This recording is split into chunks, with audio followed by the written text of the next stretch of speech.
Hello and welcome to the Popcorn Junkies. Don't worry, the review of Wicked is coming. Something wicked this way comes soon enough. Me and Nads will be reviewing it, and then I think me, Nads and Lee will be reviewing it too. This is a review of a film that couldn't be more different. This is a review of a film at the opposite end of the movie making spectrum. This is a review of a film called Conclave, starring Ralph Fiennes as a Cardinal Lawrence. This is the new film, or the next film, by Edward Berger, the guy who directed All Quiet on the Western Front. I don't know if you remember, that was my film of the year it came out. Sensational piece of filmmaking, contemplative, if you can believe it, even though it was about the war.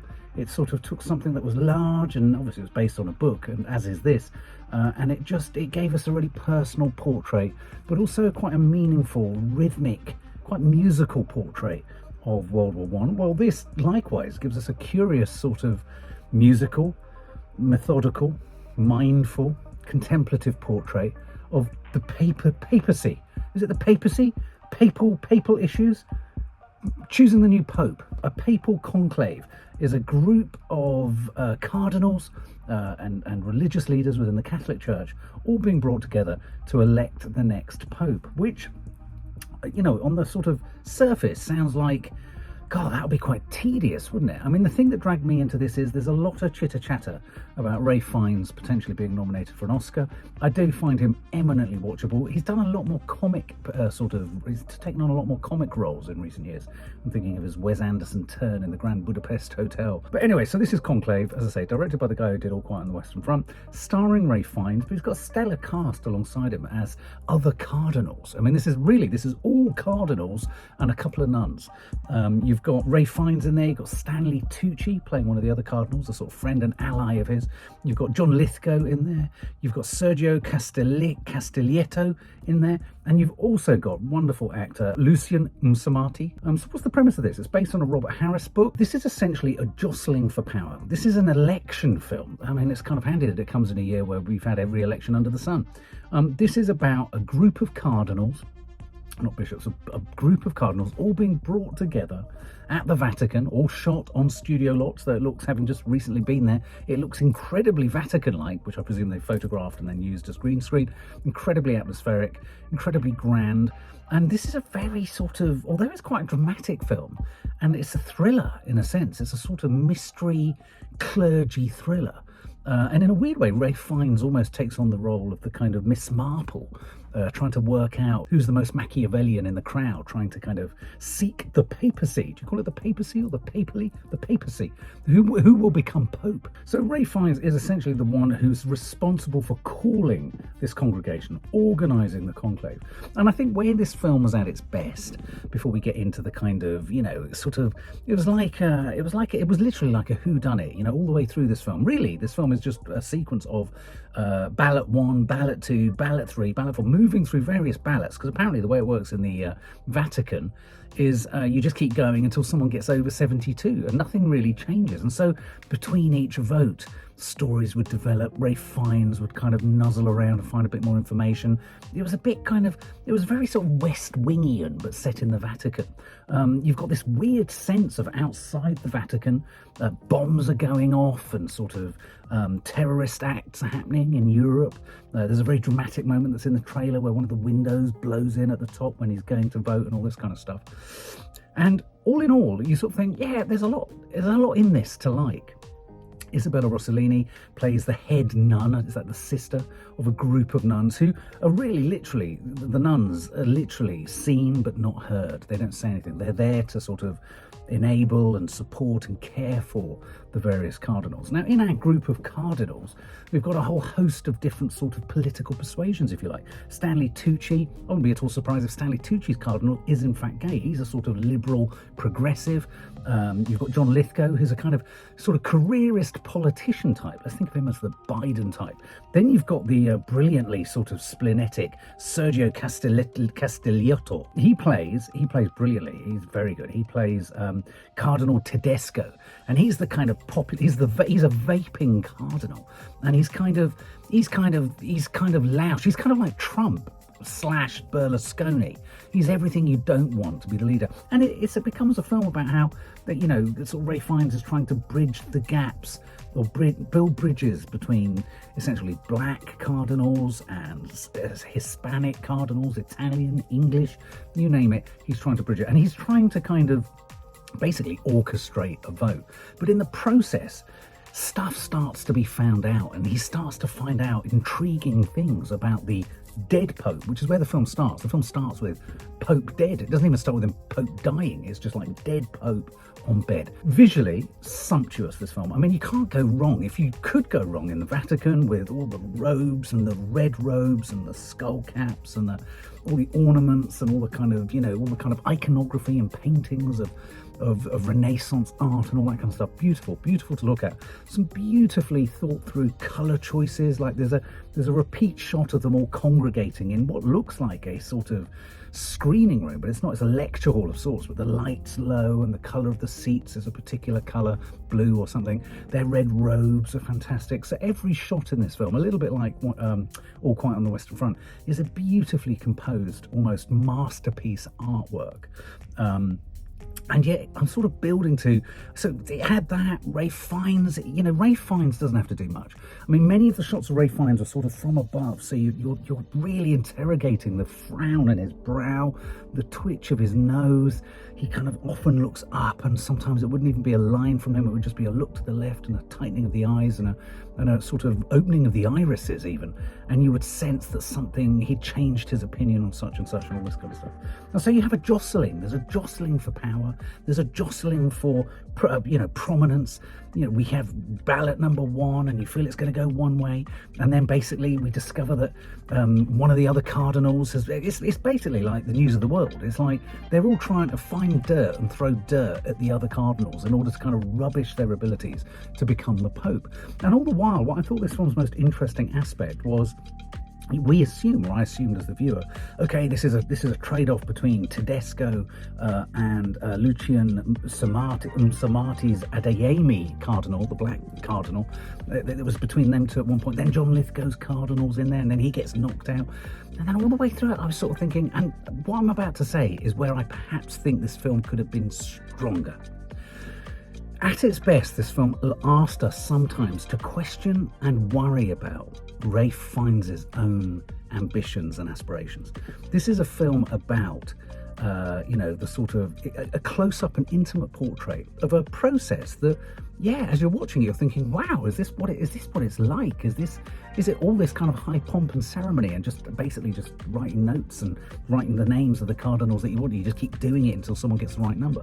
So there was a sense of process. There was a sense of being behind the arras or behind the curtains on a religion that we rarely see.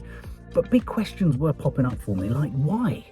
Why do we, in an increasingly secular world, why would we care about the intricacies and detailed goings-on of the Catholic Church and the Pope, especially given that the entire church, and like most religions, is threaded through with all sorts of kind of controversies and terrible acts of criminality and what have you. This film doesn't really touch upon that. It kind of skirts around the edges of how some of these cardinals have been a bit loose in their lives, but it doesn't really touch upon the fundamental errors that most, you know, that the Catholic Church has made over the years. And so this became a curious film where I was sort of watching it and I was thinking, yeah, I'm kind of caring because I'm sat in the seat and I'm watching this and it looks beautiful.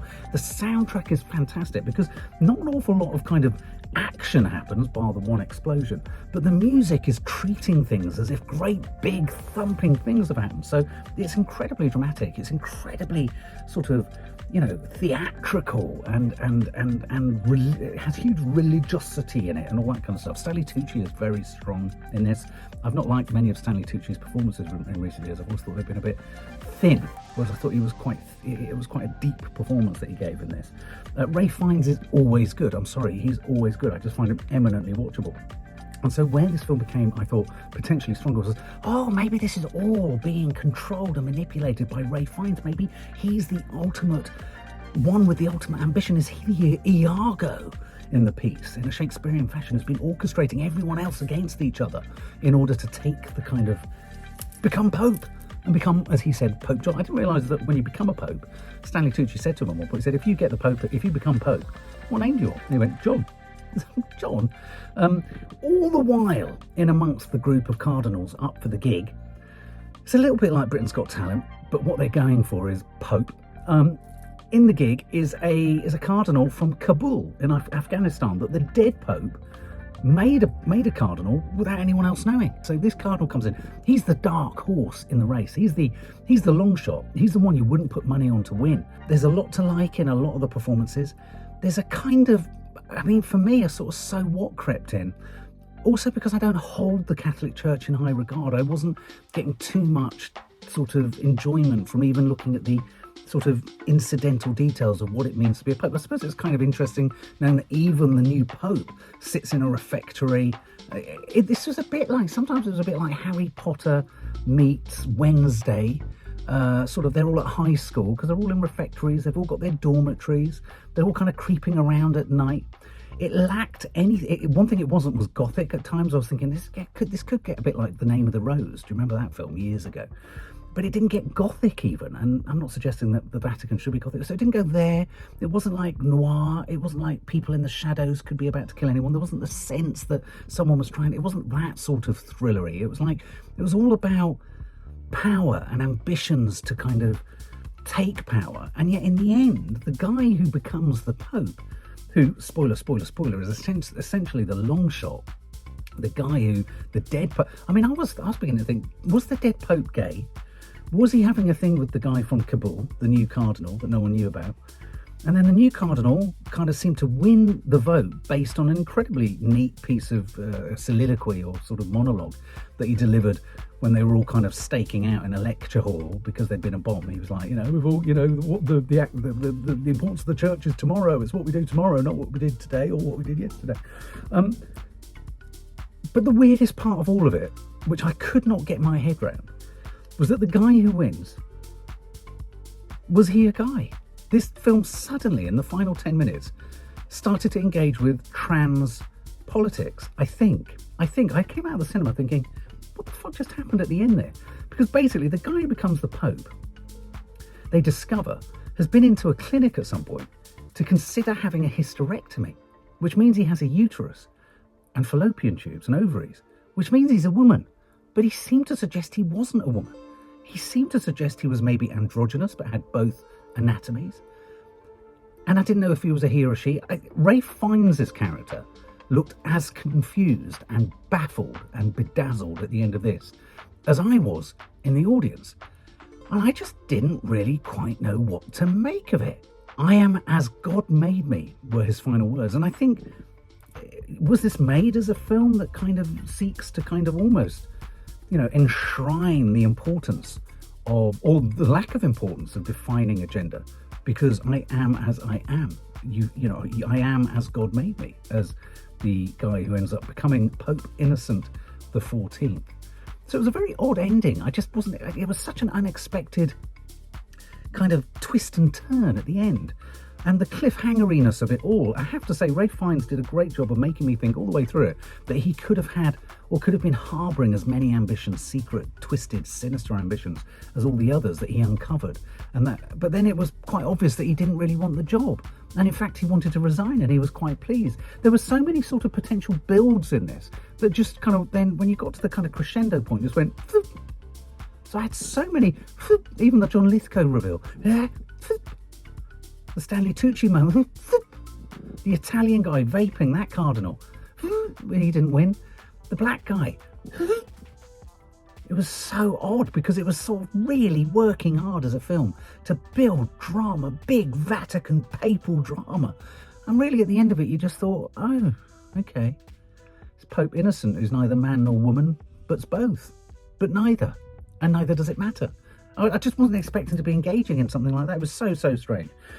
So with all of that said, is it worth your time? It's 2 hours long. If you're a Ralph Fiennes fan, you'll love it. It's just, he's on screen virtually all of the time. It's nice to see Stanley Tucci with a bit more of a substantial part. There are moments of watching the kind of in the cloisters, kind of stabbing, backstabbing, and all that kind of stuff. I just wish there'd been a bit of literal stabbing. Isabella Rossellini is really low-key and underplayed, but very strong. She's very strong as a sort of simmering female presence of nuns and sisters who have to stay quiet. And there's one point where she steps out and sort of says it as it is, which twists the fate for so many of the cardinals in the room. But at the end of the day, I think the question I was left asking was, why? Why make this film? The drama of the film didn't match the drama that was actually in the story.